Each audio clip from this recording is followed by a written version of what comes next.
तो जैसा कि व्यूवर्स आप देख रहे हैं कि मैं इस फीमेल काफ के इस बछड़ी के बालों को अच्छे तरीके से रिमूव कर रहा हूँ, अच्छे तरीके से काट रहा हूँ, अच्छे तरीके से इसकी शेविंग कर लेनी है। ये बहुत ज़रूरी है। आपने सबसे पहले सींग ख़त्म करने से पहले इस तरह बच्चों के बालों को कैंची से काट लेना है या किसी ब्लेड से लेके इसको शेव कर लेना है, ताकि जहाँ पर आपने दवाई लगानी है, जिस जगह पर सींग निकल रहा है, वहाँ पर दवाई अच्छे सके और उसको बिल्कुल वाज़िया कर लेना है। और दवाई जस्ट उसी जगह पर लगानी है जहाँ पर सींग निकल रहा हो, दूसरी जगह पर दवाई नहीं लगानी। ट्यूब जो हमने लगानी है वो दूसरी जगह पर नहीं लगानी, जहाँ पर बड रिमूव जहाँ से बड निकल रहा है वहाँ पर जस्ट दवाई लगाएंगे। तो जैसे देख रहे हैं मैं इसकी दूसरी साइड की शेविंग कर रहा हूँ, कटिंग कर रहा हूँ कैंची की मदद से। तो आपने भी इसी तरीके से बिल्कुल सेम तरीके से इसकी कटिंग करते हैं। तो चलें नेक्स्ट इसके तारुफ़ के बारे में बताऊंगा और साथ ही साथ इसकी बाकी इकसाम जिस तरीके से हम इसके बड रिमूव किए जा सकते हैं, जिन तरीक़ों से डिसबडिंग की जा सकती है, मैं सारे आज आपसे डिस्कस करूंगा। तो तब तक के लिए आप वीडियो को पूरा देखिएगा। इंशाल्लाह बहुत इन्फॉर्मेटिव वीडियो है और आपको सिखाऊँगा भी कि किस तरीके से आप ख़ुद भी इसको रिमूव कर सकते हैं बड्स को। जी बिस्मिल्लाहिर्रहमानिर्रहीम। मेरा नाम डॉक्टर मोहम्मद उस्मान है। उम्मीद करता हूँ कि आप सब हज़रात खैर खैरियत से होंगे। आज मैं आपके सामने एक नया सेशन लेकर आया हूँ। तो चलें बात करते हैं कि आज का हमारा सेशन क्या है। जैसा कि आप देख रहे हैं पीछे काफ़ी बछड़ियाँ मौजूद हैं हमारे पास। तो आज हम इनकी डिसबडिंग करेंगे और साथ साथ आपको दिखाएँगे भी डिसबडिंग कैसे की जा सकती है और साथ इसके फ़ायदों और साथ साथ आपको इसके मेथड के इसके तरीक़ों के बारे में बताएंगे। चलें देखते हैं कि डिसबडिंग के कितने मेथड हैं, सींग कितने तरीक़ों से ख़त्म किए जा सकते हैं। तो चलें जी डिसबडिंग के तरीक़ों के बारे में बात करते हैं। बेसिकली डिसबडिंग के 3 से 4 तरीके हैं जो कि पाकिस्तान में मोस्टली प्रैक्टिस में आते हैं। सबसे पहला और सबसे पुराना रिवायती तरीका ये है जी स्टिक्स के ज़रिए, लकड़ी की स्टिक्स के ज़रिए। क्योंकि मेरे पास लकड़ी की स्टिक्स नहीं है, मेरे पास मिसवाक हैं, तो मैं आपको इन्हीं के ज़रिए बताऊंगा। वो तरीका ये है जी, सबसे पहले आपने कास्टिक ले लेना है। ये कास्टिक केमिकल कास्टिक, ठीक है। उसकी आपने 2 से 3 पीसेस ले लेने हैं, जो कि इस तरीके की आपने एक डब्बी के अंदर उनको डाल लेना है। इस डब्बी को आपने ऐसे काट लेना है, ठीक है। काटने के बाद आपने इसके अंदर 3 से 4 उसके या 2 से 3 पीसेस लेके कास्टिक के इसके अंदर डाल लेने हैं। डालने के बाद इसमें जितना कास्टिक डाला है उतना पानी डालें और फिर इसको अच्छे तरीके से नरम होने दें, इसमें घुलने दें, इसको पिघलने दें, ठीक है। इसको पिघलने में तकरीबन 30 से 40 सेकंड या 1 मिनट लग सकता है। उसके बाद आपने 2 स्टिक ले लेनी है जी, इस तरीके की। एक स्टिक का एक साइड इस तरीके की हो जैसे मिसवाक की है, ये देख सकते हैं आप, ठीक है। और दूसरी साइड को आपने ऐसे तराश लेना है कलम की। तो दूसरी साइड को जैसा कि मैंने बताया कि इस तरीके से आपने तराश लेना है कलम की, इसको शक्ल इख्तियार करवा लेनी है कि इसकी नोक थोड़ी सी बारीक हो जाए, ठीक है। सबसे पहले आपने जो इस तरीके की आपने स्टिक ली थी वो उस कास्टिक पोटाश के सोल्यूशन में उसको डिप करना है और जानवर के जहाँ पे आपने सींगों पे ये लगाना है वहाँ से पहले आपने बालों की कटिंग करनी है। बालों की कटिंग करने के बाद आपने ये कास्टिक के सोल्यूशन में डाल के इसको उसके सींगों पे ऐसे ऐसे लगा देना है, ठीक है। अच्छे तरीके से लगा देना है, कोशिश करें कि नीचे नीचे बहे ना, इस हिसाब से लगाना है कि नीचे बहे नहीं, ठीक है। फिर उसके बाद इसको 5 से 7 मिनट आपने लगे रहने देना है। फिर जो आपने ये स्टिक इसको तराशा हुआ है उसकी मदद से आपने उसको बड को रिमूव कर लेना है, ऐसे रगड़ रगड़ के, जैसा कि मैं आपको वीडियो में दिखाऊंगा। क्योंकि आज मैंने आपको जस्ट एक केमिकल मेथड यानी कि प्लास्टिक वाला नहीं, जो ट्यूब्स के ज़रिए बड्स को रिमूव किया जाता है उस तरीके के बारे में बताया है। तो वो वीडियो मैं आपको दिखाऊंगा। तो मैंने सोचा कि आपको इस तरीके के बारे में बता दूं, ठीक है। तो चलें सेकंड मेथड की तरफ चलते हैं। सेकंड मेथड है जी ट्यूब्स के ज़रिए, जैसा कि परसा ट्यूब हो गई और हॉर्वेट ट्यूब हो गई, इनके ज़रिए बर्ड्स को रिमूव किया जा सकता है।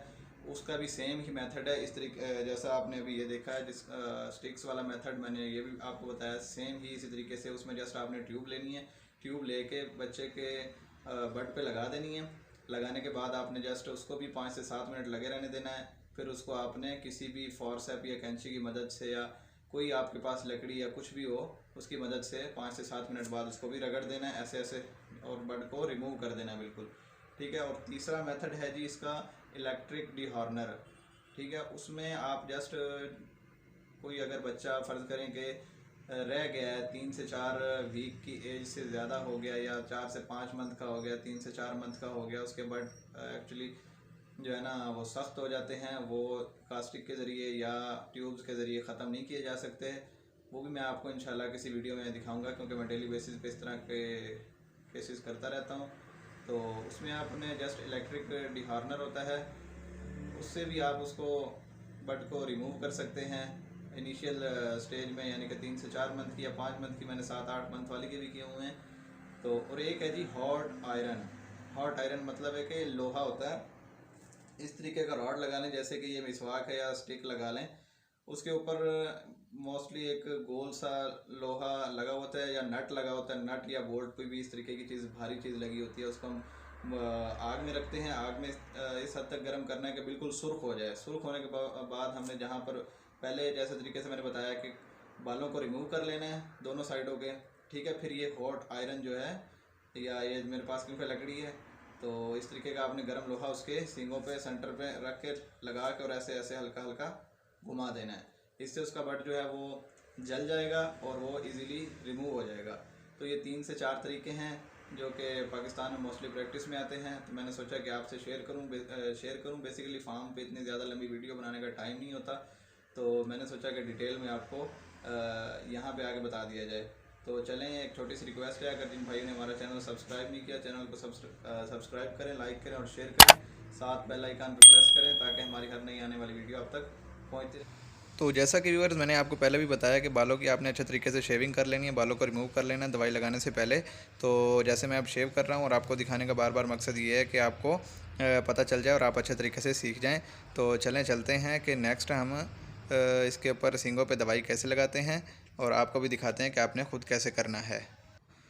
तो जैसा कि व्यूअर्स आप देख रहे हैं, हमने इसकी अच्छे तरीके से शेविंग कर ली है। दोनों साइडों से हमने बालों को काट लिया है, जगह को क्लीन कर लिया है, और अब हम इसके दोनों साइडों पर मेडिसिन लगाएंगे और आपको भी दिखाएंगे कि मेडिसिन किस तरीके से लगानी है। तो सबसे पहले आप ये देखें, हमारे पास एक फॉरसेप है, एक कैंची है और ये परसा ट्यूब है। ये आप दिखाकर किसी भी शॉप से ले सकते हैं और बहुत आसान तरीका है जी। चलें आपको सिखाते हैं और साथ साथ बताते हैं। तो जैसा कि आप देख रहे हैं, मैंने इसी तरीके से इसको सिंपल 2 ड्रॉप या 1.5 ड्रॉप आपने इसके ऊपर डाल लेना है। फिर आपने इसको अच्छे तरीके से, आपके पास जो भी है, कैंची है, लकड़ी की स्टिक है या कोई भी चीज़ है, उससे आपने दवाई को अच्छे तरीके से फैला लेना है। जस्ट दवाई आपने उसी जगह पर लगानी है जहाँ पर जस्ट आपका ये बड हो, जहाँ से सींग निकल रहा हो। इसके अलावा दूसरी जगह पर आपने दवाई नहीं लगानी, क्योंकि बहुत ज़्यादा इरिटेट करती है। जैसा कि आप देख रहे हैं कि मेडिसिन इसको इरिटेट कर रही है, और आपने फिर इसको अच्छे तरीके से इसको दवाई को फैला लेना है, जैसे कि मैं अभी फैला रहा हूँ, आप देख रहे हैं। और मैंने इसको एक साइड पे दवाई लगा दी है और दूसरी साइड पे भी आपने इसी तरीके से दवाई को लगाना है।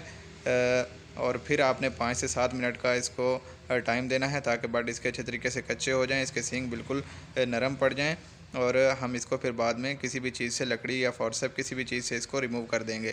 तो जैसा कि आप देख रहे हैं, मैं इसको अच्छे तरीके से मेडिसिन, ये परसा ट्यूब, इसको जो परसा का पेस्ट है, अच्छे तरीके से इसको फैला रहा हूँ, ताकि इसको अच्छे तरीके से हर जगह तक दवाई ये पहुँच जाए। तो इसी तरीके से आपने सेम दूसरी साइड से भी करना है। तो ये देखें, जिस साइड पे मैंने पहले इसको दवाई लगाई थी, वो इसकी साइड इसकी नरम पड़ चुकी है। अब मैं इस साइड से इसका बड रिमूव कर रहा हूँ, और आपने भी इसी तरीके से बड़े आराम से, बड़े प्यार से और गोलाई के अंदर रिमूव करना है। अच्छे तरीके से इसको फेरना है आपने, या स्टिक फेर लें या कोई भी चीज़, या कैंची फेर लें। मेरे पास इस टाइम कैंची थी, तो मैं कैंची साइड से, ये हमारे पास ब्लंट कैंची है, शार्प नहीं है। आपने भी कोशिश करनी है कि लकड़ी या कोई और स्टिक ले लें और इसको सर्कल में ऐसे फेरते जाएं और बड को अच्छे तरीके से रिमूव करें। जैसा कि आप देख रहे हैं, इसके नीचे से स्किन नज़र आ रही है, यहाँ से बड रिमूव हो चुका है बहुत अच्छे तरीके से। अब मैं इसकी साइडें और सारे कॉर्नर अच्छे से तरीके से चेक कर रहा हूँ कि कहीं किसी जगह पर कोई बड रह ना जाए, क्योंकि अक्सर जगह पर बड रह जाता है और बाद में सींग वहाँ से निकल आते हैं, और वो भी बहुत टेढ़े किस्म के, और जो कि बाद में बहुत बुरे लगते हैं। तो ये इसकी दूसरी साइड है, आप देख रहे हैं। इसकी दूसरी साइड से भी मैंने मेडिसिन लगाई थी, और आहिस्ता आहिस्ता यहाँ से भी मैं ये बड को रिमूव कर रहा हूँ। तो ये बहुत आसान तरीका है, ये आप ख़ुद भी कर सकते हैं। जस्ट सिंपली आपने बालों को काटना है, फिर या शेव करना है, फिर यहाँ पर मेडिसिन लगानी है, 5 से 7 मिनट का इनको टाइम देना है, और फिर आप यहाँ से जिस टाइम ये बड कच्चे हो जाएं, नरम पड़ जाएं, उस टाइम आप यहाँ पर मेडिसिन लगाकर इसको रिमूव कर सकते हैं।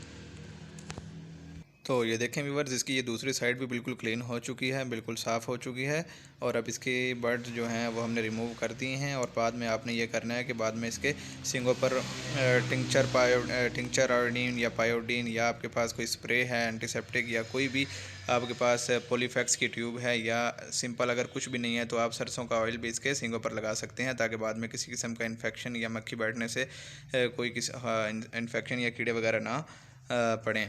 तो ये बहुत आसान तरीका है। अब ये दोनों साइडें इसकी क्लियर हो चुकी हैं, अब ये आज़ाद है, और इसके फ़ायदा ये है जी छोटी एज में करने का कि इसको इस टाइम इतनी तकलीफ़ नहीं होती। और सींग बेसिकली क्यों रिमूव किए जाते हैं, क्योंकि मोस्टली फार्म्स पर आप देखते हैं कि जानवरों को खुला छोड़ा जाता है, तो खुले फिरते हुए जानवर बेसिकली आमतौर पर लड़ते रहते हैं, तो वो एक दूसरे को नुकसान पहुंचा सकते हैं।